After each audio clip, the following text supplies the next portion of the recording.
Competitive এক্সামে Indian railway পরীক্ষায় এসেছিল 2014 সালে। এই একটা ছোট্ট সলভ দিয়েছিল, মানে সমাধান করতে বলা হয়েছে 4th root of 625 whole cube. তার মানে আমাদের নিয়ম অনুসারে আমরা প্রথমে কি করব, এই যে 4th রুট অফ আছে এটাকে সরিয়ে নেবো, মানে রুটটাকে সরিয়ে নেবো। তাহলে কী হবে, 625 হোল কিউব ছিল ইন্টু হয়ে যাবে 1/4, তাহলে রুটটা উঠে যায়। এবার এই যে 625 আছে, আমরা জানি 5 ইন্টু 5 ইন্টু 5 ইন্টু 5, 5 5 25, 25 5 125, 5 625 পাওয়ার 3/4।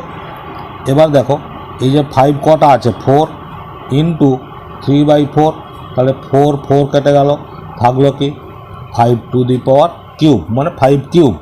5 কিউব মানে 5 ইন্টু 5 ইন্টু 5 মানে 125। এটাই হচ্ছে অ্যান্সার। ওকে।